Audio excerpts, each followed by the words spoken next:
Brookelyn Farthing was born on August 26, 1994, to parents Shelby Walker and her stepfather Randall Walker. She had two sisters, Tasha Thomas and Paige Farthing. Brooke lived in Berea, Kentucky, a small town where everyone seemed to know everyone. She was an outgoing teenager with a large group of friends. Growing up, she was a Girl Scout and had been a member of the organisation for most of her life. While a member, she made care kits for those affected by Hurricane Katrina. She had a love for the outdoors, athletics, cooking and loved animals. Those who knew Brooke would describe her as a laid-back person. She was extremely close to her family, especially her sisters, and at times she would be the calm head or the peacemaker of the family, but at other times she would tell it exactly how she saw it. Growing up, she attended Madison Southern High School. Although she had recently finished high school, she still wasn't sure exactly what she wanted to do with her future, and she was still deciding whether she wanted to go to college or take some time off. She had always dreamed about being a cosmetologist, but she wanted to enjoy the summer before she made any firm decisions about work or college.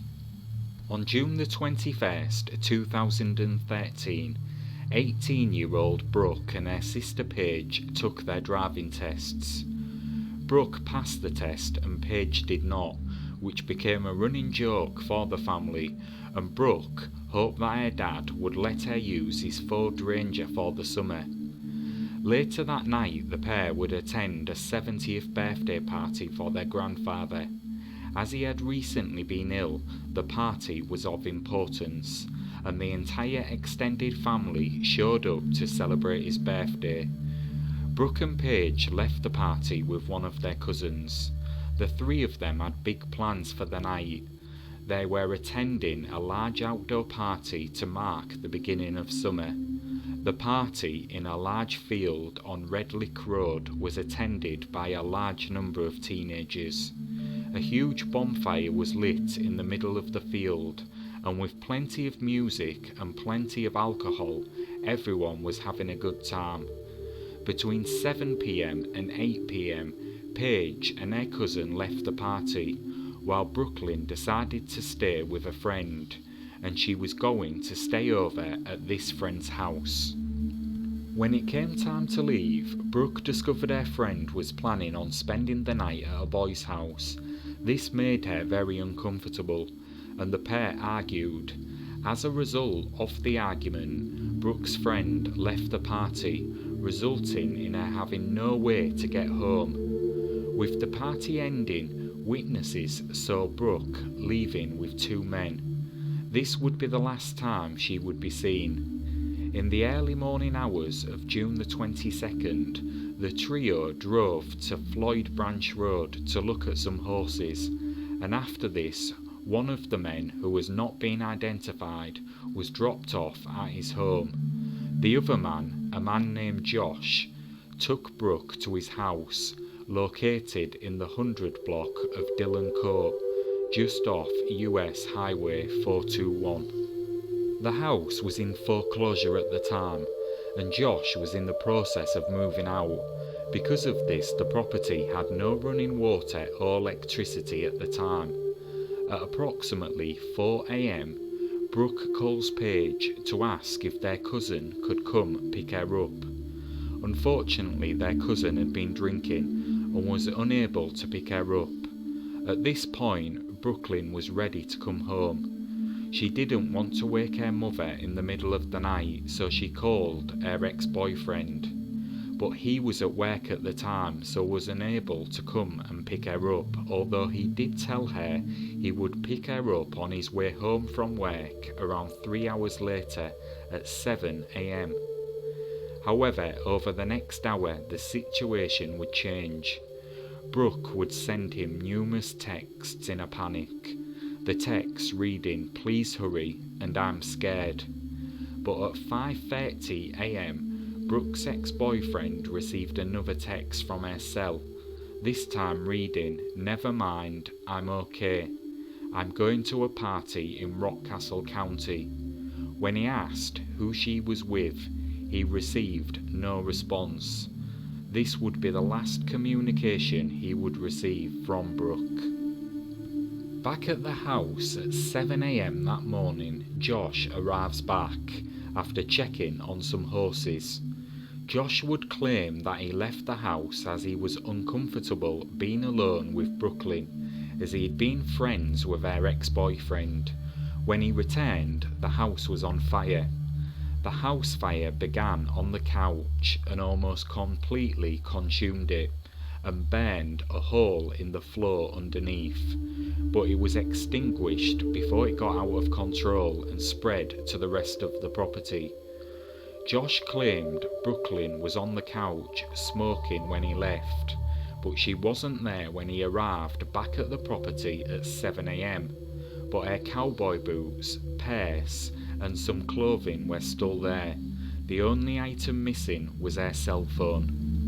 That day, Brooke had made plans to attend a car show in Somerset, Kentucky with some friends, but never showed up and couldn't be reached by phone. Concerned, her friends contacted Paige. Upon learning Brooke was missing, her family began investigating, quickly determining that she had left the party with two men who no one in the family knew by name. They believed, however, one of them was a friend or relative of her ex-boyfriend. Later that day, after managing to find a number, Tasha calls Josh, who tells her the events of that morning. He confirms Brooke got a ride after the party and says he felt uncomfortable alone with her, so went to check on some horses. He also told Tasha that no one picked her up, but heard her mention a party in Rockcastle County. 20 minutes after the call ended, Josh calls Tasha back and tells her he is scared. At this point, he tells her about returning to the home and about the fire. He says he believed it was because of the cigarette that Brookelyn was smoking on the couch. Brooke's mother immediately filed a police report. In the meantime, her family went to the Dillon Court home to search for her and found personal items on his front porch, including her shoes. With an investigation now underway, Kentucky State Police began conducting interviews. Josh was amongst those interviewed, but nothing about the meeting has been publicly released. Police requested that property owners check their land for any signs of the missing girl, and authorities searched more than 16,000 acres in 3 Kentucky counties. Searches were conducted in the Red Lick area and nearby lakes by police, cadets, people on horseback and by search dogs. Divers also searched nearby rivers, but all the search efforts would prove in vain. Nothing would be located. Nearly 3 weeks after her disappearance, another search is launched. Nearly 200 volunteers show up, including some on horseback, and search the area within 2 miles of where she was last seen. Again, nothing turns up. In July 2013, all foot searches for Brookelyn were called off. Few other details are available on the case. It was determined that the house fire began on the couch and was ruled suspicious, but nothing further has been released on the matter that I can see. Investigators believe Farthing may have been taken against her will, and they think the last text message sent from her phone was sent by someone else. For her loved ones, there are still many questions, and they are desperate to know what happened to Brooke. The family set up a website with information about the case and links to where tips could be sent in. They also set up the Missing Brookelyn Farthing Facebook page. Josh has never been charged in Brookelyn Farthing's disappearance or named as a suspect. Her family do not believe that she would have left of her own accord. The case remains open and active, and it's believed someone in the community has information as to what happened. There is currently a $14,000 reward being offered for information leading to her return or the capture and conviction of those responsible. As of 2024, Brooke remains missing and her case unsolved.